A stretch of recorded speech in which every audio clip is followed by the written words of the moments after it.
All right, welcome back to the listener's commentary on the book of Leviticus. In this recording, we are going to be looking at Leviticus chapters 23 and 24. And at the outset, as we usually do, it's important to pay attention to the context. And we noted in our last session that chapters 21 and 22 addresses primarily the priests. Well, here in chapter 23 and 24, we shift back to the whole congregation of Israel. Also, we noted in the context section of our last recording that the focus of chapters 21 through 24 is on what I called ritual holiness. Now, we have to be careful and not think about that as, mere rituals that don't really matter.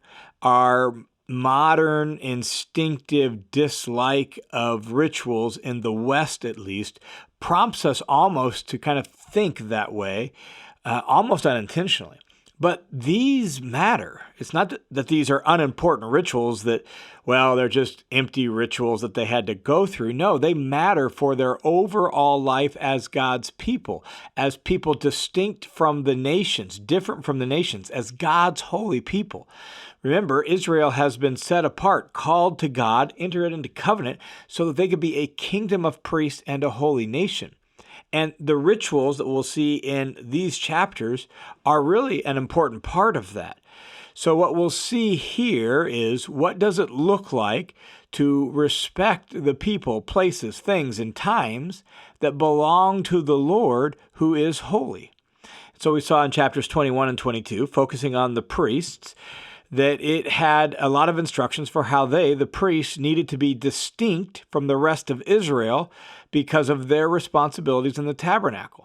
They've been consecrated as holy, and thus there's certain responsibilities that only apply to them. But Israel, as a whole, has been consecrated to represent God to the nations around them. So they too must be different and distinct, holy. So here in chapter 23, their weekly and annual calendar has some regular holy celebrations to honor the Lord, to make them stand out as His people, and to form their own identity and self-understanding as a people redeemed and rescued by God and provided for and cared for by God. Then in chapter 24, Moses is given instructions for the tabernacle lamp oil and the tabernacle bread. And then there's a snapshot about a man who curses God, and all of that, the oil, the bread, and even the kind of random snapshot about this man, all of that is about honoring God's holiness too. So we pick up in chapter 23, verse 1, and it begins like this. The Lord spoke again to Moses, saying, "Speak to the sons of Israel, and say to them, the Lord's appointed times, which you shall proclaim as holy convocations, my appointed times are these." So we're going to list off a weekly rhythm and an annual rhythm that are called here in verses 1 and 2, the Lord's appointed times. This is the calendar that is going to help keep the Lord central to their self-understanding and their identity and their life, and it is the ritual calendar that will help form them as God's holy people. So first, we have the weekly rhythm, which is the Sabbath. And so that gets restated here in verse 3. For 6 days work may be done, but on the seventh day there is a Sabbath of complete rest, a holy convocation, a holy assembly. That's the idea. So this is a day that's set apart to be holy for the Lord. And you shall do no work on it. It is a Sabbath to the Lord in all your dwellings. Wherever you live, this is a Sabbath, a rest before the Lord and unto the Lord. So that's weekly. And then what follows in the rest of chapter 23 is the annual calendar. And it begins at the very beginning of the year with Passover and the Feast of Unleavened Bread. So, verse 4 says, "There are the appointed times of the Lord, holy convocations, which you shall proclaim at the times appointed for them. In the first month, On the 14th day of the month at twilight, that's the Lord's Passover. Then, on the 15th day, the very next day of the same month, there is the Feast of Unleavened Bread to the Lord.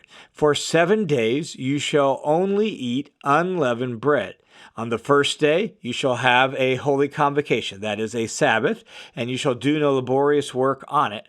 And for 7 days you shall present an offering by fire to the Lord. And then on the last day, the 7th day, that too is a Sabbath, a holy convocation. You shall do no laborious work on it. Now, the Passover, as well as unleavened bread, was first established in Exodus chapter 12. It grew out of the last plague, and it is intended to be an experiential commemoration of that last plague when God rescued the firstborn of Israel from the final plague, the death angel who put to death all the firstborn in Egypt. And they killed a lamb, painted the doorposts with the blood of the lamb, ate the lamb, and then the next day it led to Israel's deliverance from Egyptian bondage.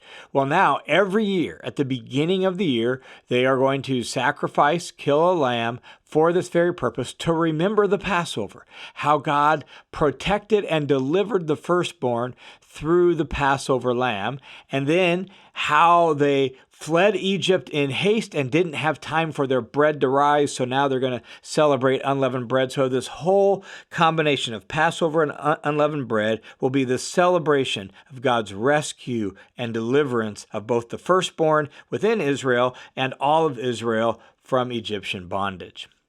And then next that gets mentioned here is first fruits, and it corresponds to the barley harvest earlier in the spring, maybe May, around then. So the Lord spoke to Moses, saying, "Speak to the sons of Israel and say to them, when you enter the land which I am going to give you, and you gather its harvest." Notice that this instruction is tied to when they enter the land. That's going to happen. You will settle down in the land. You will be able to plant food, and when you have harvest. So this is one that they can't keep right now. But someday they'll be able to keep it when they move into the land. And when they do, for first fruits, they are going to bring a sheaf of the first fruits of their harvest to the priest at the tabernacle and then eventually at the temple, and he will wave it before the Lord to be accepted before the Lord as really a thank offering to the Lord. And it's going to be offered along with a male lamb as a burnt offering. And then there'll be a grain offering with that burnt offering. And all of that will be a pleasing aroma to the Lord. Then following that, you get instructions for the Feasts of Weeks, or sometimes called the Feast of Harvest, also known in the New Testament as Pentecost. And again, it is for the future when they move into the land, they settle down, and they can plant crops, and they harvest. And so this feast, the Feast of Weeks, corresponds to the wheat harvest, which comes 50 days after the first fruits of the barley harvest. And so it's a little later in the spring and early summer. May, June is the time period for that. And so, verse 15, "You shall also count for yourselves from the day after the Sabbath," that is, from the day when you brought in the sheaf of the wave offering, the first fruits, "there shall be 7 complete Sabbaths." So you count off 7 weeks, 7 complete Sabbaths. "You shall count 50 days to the day after the 7th Sabbath. Then you shall present a new grain offering to the Lord, and you shall bring in from your dwelling places 2 loaves of bread as a wave offering made of 2/10 of an ephah. They shall be of fine flour baked with leaven as first fruits to the Lord." And so now you're going to offer your first fruits from this next harvest to the Lord as well. And there will be burnt offerings and drink offerings and even purification offerings, peace offerings. There's going to be a whole host of offerings as part of this celebration, and there's going to be a holy convocation, no work. It's a Sabbath to the Lord, and you will celebrate the Lord's provision of your harvest. Now, there's a little bit of a bonus thrown in here in Leviticus 23. While talking about their harvest celebration, first fruits, and the Feast of Weeks, he also reminds them of the gleaning laws that we saw in Leviticus 19, 9, and 10. So verse 22 says, when you reap the harvest of your land, because that's what we've been talking about, remember, you shall reap not to the very edges of your field, nor shall you gather the gleaning of your harvest. You're to leave them for the needy and the foreigner among you. I am the Lord your God. So a little reminder thrown in since we're talking about gleaning and harvest and all of that. So those festivals are the springtime festivals: Passover, unleavened bread, first fruits, and Pentecost or Feast of Weeks. Those are all springtime, early summer harvest festivals. Then the next set begins here in chapter 23, verse 23, with a series of celebrations that all happen in the seventh month. And the seventh month is roughly late September, October. It's the fall. So we've moved forward to the fall now. And the seventh month here has a series of 3 significant festivals that make the seventh month a grand holy month in the ritual calendar for the nation of Israel. So it begins at the very beginning of the seventh month, on day 1 of the month, with trumpets. And so verse 23 says, again, the Lord spoke to Moses, saying, speak to the sons of Israel, saying, in the seventh month, on the first of the month, you shall have a rest. So the first day of the month, whatever day of the week it falls on, it's going to be a Sabbath. And there will be a reminder by blowing of trumpets, a holy convocation. Again, a holy celebration and assembly. You shall do no laborious work, but you shall present an offering by fire to the Lord. So it's a day of rest.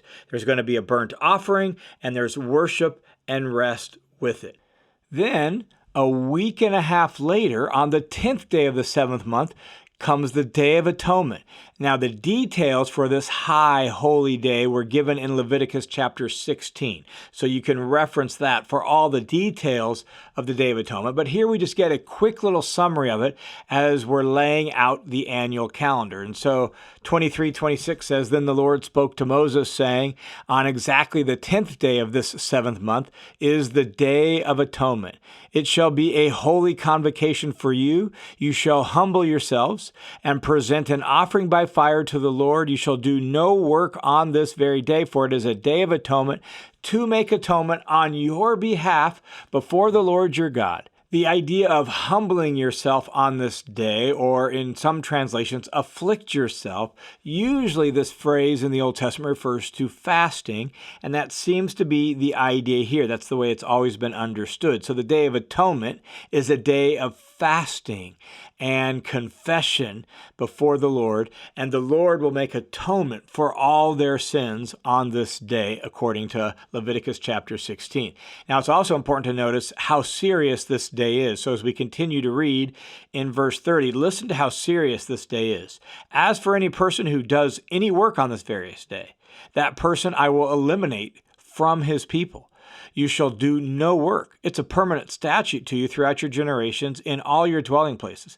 It's to be a Sabbath of complete rest for you. You shall humble yourselves. Again, fast. On the 9th of the month at evening, from evening until evening, you shall keep your Sabbath. And so you're going to celebrate this day and take it seriously. No work. If anyone doesn't participate, whether by fasting or by doing work, they're going to be cut off from their people.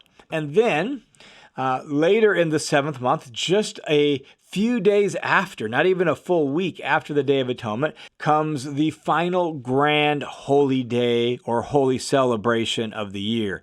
It's a week-long celebration that's known as the Festival of Booths, or sometimes it's called the Feast of Ingathering, and it goes from the 15th day of the seventh month to the 23rd day of the seventh month. And on this particular day, the people will make temporary shelters for themselves out of branches and palm fronds and whatever they can find to make temporary shelters for themselves. And for this week-long celebration, they're going to live in those temporary shelters. That's where it gets its name, the Feast of Booths. And it comes here on this point of the year because it's also going to be a celebration of the Lord's provision. And so verse 39 says, on exactly the 15th day of the 7th month, when you have gathered in the crops of the land. By this point in the year, we're talking things like almonds and olives and grapes. So the later in the year crops, and they're going to celebrate this as a feast to the Lord for 7 days with a rest on the first day and a rest on the last day. It's going to begin with a Sabbath and it's going to end with a Sabbath. And you're going to live in these booths for 7 days. And it says, all the native born in Israel shall live in these booths, these temporary shelters, so that your generations may know that I had the sons of Israel live in booths, temporary shelters, when I brought them out of the land of Egypt. And so again, while it's a celebration of the Lord's provision through their crops, it's also an opportunity to remember that the Lord is the one who brought them out of Egypt and did so very quickly. They had to get out in a hurry, and they lived in temporary shelters in the wilderness as God led them from Egypt. This is the last great feast or festival of the ritual calendar of the year. And so the year ends with a bang, where the 7th month we begin with a Sabbath and trumpets, we have the Day of Atonement, and then we end with this grand festival celebrating the Lord's provision and the Lord's deliverance from Egypt. And that's how the ritual year will end. And so Moses, verse 44, declared all of this to the sons of Israel. He declared the appointed times of the Lord. And so now their regular calendar is set, and the Lord is at the center of it all. Every week, there's a time to stop and rest and worship and remember the Lord. Then throughout the spring, there are celebrations of the Lord's redemption and provision. And then in the fall, you have this grand holy month that begins with a day of resting, has a day of confession, fasting, and atonement, and then an 8-day celebration of the Lord's redemption and provision. And so that's the annual calendar for the people of Israel. Now, as we turn to chapter 24, Moses is given instructions for 2 continual rites in the tabernacle that also keep the Lord central and remind Israel that the Lord lives in their midst. The first one is keeping the lamp in the tabernacle burning continually. So chapter 24, verse 1 says, Then the Lord spoke to Moses, saying, Command the sons of Israel that they bring to you clear oil from beaten olives for the light, to make a lamp burn continually. Outside the veil of the testimony in the tent of meeting, Aaron shall keep it in order from evening to morning before the Lord continually. It shall be a permanent statute throughout all your generations. He shall keep the lamps in order on the pure gold lampstand before the Lord continually. So that's the first little ritual. Part of the priesthood's job is to trim the wicks, make sure the fire is burning every morning and every evening, so that all day long, nonstop, day after day, week after week, year after year, this light is burning in the tabernacle. Now, the second rite that he's going to remind them of is the rite of the tabernacle bread, that there's supposed to be fresh bread placed in the tabernacle every single week. So he says in verse 5, Then you shall take fine flour and bake 12 cakes with it. 2/10 of an ephah shall be in each cake. You shall set them in rows, 6 to a row, on the pure gold table before the Lord. So remember, in the instructions for the tabernacle, there is in that first room of the tabernacle the lampstand, and then there's also the bread that has this table on it in the tabernacle. And so every week they're supposed to put 12 fresh loaves of bread in the tabernacle. That's part of the Sabbath celebration. So every Sabbath day, verse 8 says, He shall set it in order before the Lord continually. It is an everlasting covenant for the sons of Israel. And these 2 practices, done daily for the oil in the lamp, and then weekly for the bread, and done continually, these two rites serve to remind the Israelites that the Lord lives in their midst. They are a continual reminder of his presence in the tabernacle. The way to think of it is the lights are on and there's bread on the table because the Lord is at home and he lives in their midst. Then, after telling us about those two things, we get this kind of random snapshot of a guy who blasphemes the Lord by cursing his name. Verse 10 says, "Now the son of an Israelite woman," his father was an Egyptian, "went out among the sons of Israel, and the Israelite woman's son and an Israelite man had a fight within the camp." So they got into it, had some sort of altercation, and the son of the Israelite woman blasphemed the name of the Lord and cursed. Now recall the 10 Commandments, that one of them is, "You shall not take the name of the Lord your God in vain. You shall not dishonor the Lord's holy name." So this is a big deal. So they brought this man before Moses, and Moses put him in custody in order for Moses to be able to get a clear decision in accordance with the command of the Lord. Probably the command, "You shall not take the name of the Lord your God in vain." So verse 13 tells us that the Lord spoke to Moses saying, "Bring this man out, have all who heard what he said lay their hands on them." This is a way of them verifying, indeed, we heard it, we know what was said. This is also their way of identifying with it and taking responsibility for it. Then have all the congregation of the people stone him to death. And you shall speak to the sons of Israel, saying, "If anyone curses his God, then he will bear the responsibility for his sin." He's going to have to bear the consequences for his sin for doing that, because that's a grievous sin. You've broken one of the core commandments. Moreover, the one who blasphemes the name of the Lord must be put to death. All the congregation shall certainly stone him, the stranger as well as the native. When he blasphemes the name of the Lord, he shall be put to death. It's a serious consequence, a serious punishment for blaspheming the name of God, but it's all about honoring his name, honoring his holiness. So as we reflect on why is this story here? Well, the first reason is it teaches an important lesson. Honoring the Lord includes revering his name. Even just in our speech, we must honor his name. And so I think that's the reason it's included. Now, why is it here at this point? Well, maybe this event happened probably right around this time period in the narrative, in the story, but it also fits here as an example of treating the Lord and his things with honor and respect. And that's what chapters 21 through 24 are all about, honoring the Lord's holy things. And part of that is not disregarding, blaspheming the name of the Lord. Now, we don't know exactly how this man did it, but in some way, the words he spoke was basically disregarding the covenant of Israel with God and blaspheming the name of the Lord. Now, because this account is recorded here, it leads to a brief aside that gives a principle of justice for Israel to use in their court cases in the future as they begin to sort these sorts of things out. Verse 17 says, "Now, if someone takes any human life, he must be put to death.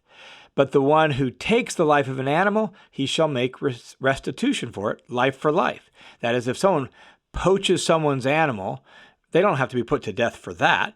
They do need to make restitution, however. If someone injures his neighbor, just as he has done, so it shall be done to him. Fracture for fracture, eye for eye, tooth for tooth. Just as he has injured a person, so shall be inflicted on him. So the one who kills an animal shall make restitution, but the one who kills a person shall be put to death. That grows out of the specific incident that just happened. There shall be one standard for you. It shall be for the foreigner who lives among you as well as the native. Notice that there's not like two-tiered. You're a true Israelite, so you get more leniency than a foreigner. No, it's the same standard across the board. Why? For I am the Lord your God. Now, elsewhere in the ancient Near East, property crimes could be capital offenses. You poach someone's animal, you could be put to death, but not in Israel. Why? Because human lives are just too valuable. And so if someone poaches your animal, you don't put the person to death. You just hold them responsible for it, and they have to make restitution for it. Now, this whole little eye for eye principle, we've seen that show up already earlier in the Torah, and it shows up again here. And it seems to be a way of describing a principle that doesn't always entail doing the exact same thing. Some cases maybe a little bit fracture for fracture, eye for eye. But what it seems like here is the specific principle is applied to a specific case of a person's animal. And in that case, eye for eye with the animal is restitution. Not doing the same thing. You don't get to go poach one of their animals, right? You make restitution for the animal, which means this person is going to, we know from the law, they're going to pay for the price of the animal and then a percentage above and beyond that, probably because of time lost, work lost, and all that. So there's the cost of the animal plus a certain percentage more than that. That's what eye for an eye means in this case. So no revenge, no retaliation. The community is going to hold the person responsible for the wrong they've done, and they will make restitution for poaching this person's animal. Then Moses spoke to the sons of Israel. They brought the person who had cursed the name of the Lord outside of the camp, and they stoned him with stones. So the sons of Israel did just as the Lord had commanded Moses. That's the end of chapter 24. Now, before we leave this section, just a little bit by way of theological reflection. And what strikes me out of particularly chapter 23, intentionally structuring time and the calendar to celebrate and honor the Lord. And this is a good thing. It's something in our modern Western culture here in the United States of America. We have some obviously holidays and we have some celebrations, but we kind of have toned down the whole idea of intentionally structuring our calendar to honor the Lord in a very real sense. And there's challenges with that because the society as a whole is not a society that reflects the holiness of the Lord. Israel, here in this chapter, one of the things that's unique about them is this is not only for the individual, this is for the whole community, this is for the whole nation. The whole nation is going to structure their calendar this way. Well, most of us don't live in nations where the calendar is structured around honoring of the Lord. So we're fighting a little bit of an uphill battle. We're going against the grain with some of that, but we should still find ways to intentionally structure time to celebrate and honor the Lord. And I also would add to that I think celebration is a necessary spiritual practice. That our spiritual disciplines don't always have to be disciplines of giving things up. Sometimes the best spiritual disciplines are taking things on, celebrating what the Lord has done, remembering His provision, celebrating His provision with feasts and celebration and worship and even fun and enjoyment. And you have that in their ritual calendar for the whole year. And all of it is aimed at remembering God's kindness and God's faithfulness and God's provision and God's redemption. Now, for those of us who are in Christ, in so many ways, Jesus is both the goal and the fulfillment of everything we see here in Leviticus chapters 23 and 24. He is our Passover, 1 Corinthians chapter 5, verse 7. He is our Day of Atonement, Hebrews 9 and 10, Romans chapter 3. He is our Sabbath rest, Hebrews chapter 4. He's all of that. And so, in a very real sense, He is the goal and the fulfillment of all of this. And I think that's why, at least one of the reasons why, Jesus Himself gave us a regular meal to celebrate and remember Him.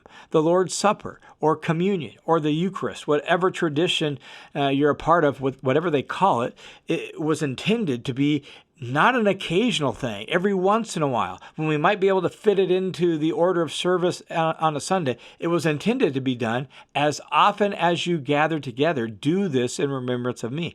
It was intended and practiced for most of church history as at least a weekly celebration. Every Sunday when they got together, they celebrated the Lord's Supper. Why? Because structuring time to celebrate the Lord, to remember what He's done, to taste and see that the Lord is good.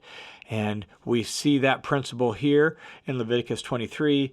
We see it continued in the New Covenant, and we need to find ways in our own spiritual lives to practice that as well.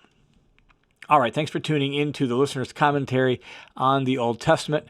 The Listener's Commentary is a listener-supported, crowd-funded Bible teaching ministry that is only possible because of the generosity of dozens and dozens of people just like you. So thanks a ton for your support.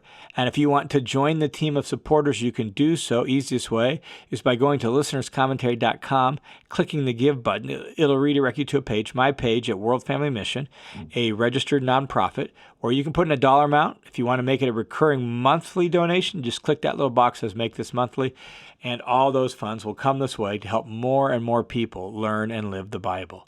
Thanks a ton for your support.